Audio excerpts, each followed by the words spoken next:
Un tempo l'agricoltura assieme all'edilizia era la fonte principale dell'economia locale. Oggi, per stimolare il ritorno al mestiere più antico, ma con l'ausilio di strumenti e attrezzature d'avanguardia, il comune di Sant'Angelo Muxaro ha deciso di puntare sulla campagna di sensibilizzazione e valorizzazione dei prodotti. E così anche quest'anno è arrivata puntuale la 3 giorni dedicata alla fiera agricola, industriale e agroalimentare ospitata all'interno dello stadio comunale. Ieri pomeriggio il taglio del nastro e la benedizione dei mezzi esposti. L'indirizzo che ha questa fiera è dare sviluppo e dare un input all'agricoltura tramite la tecnologia, le nuove tecnologie e i nuovi mezzi.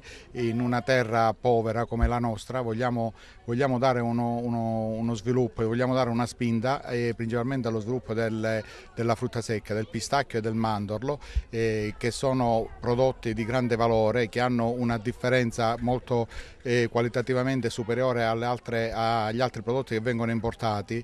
Qui nella zona infatti sono nate alcune attività importanti come le attività dolciarie per la produzione di pistacchio, di dolci con pistacchio, di gelati.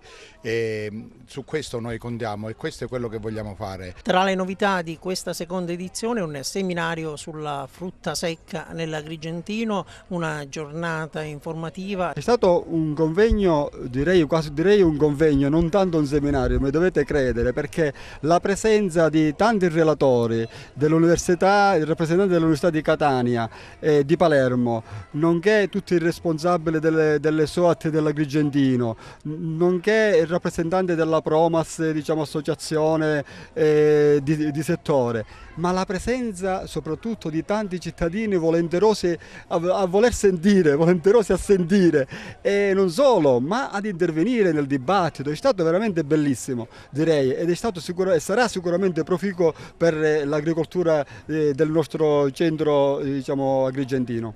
Ecco, un programma ricco, anche delle visite guidate, perché parlando di turismo Sant'Angelo ha un patrimonio straordinario dal punto di vista archeologico ma anche dal punto di vista speleologico, quindi agricoltura e turismo un binomio su cui puntare per rilanciare l'economia del luogo. Sì, lo dico sempre che l'agricoltura e il turismo sono le due cose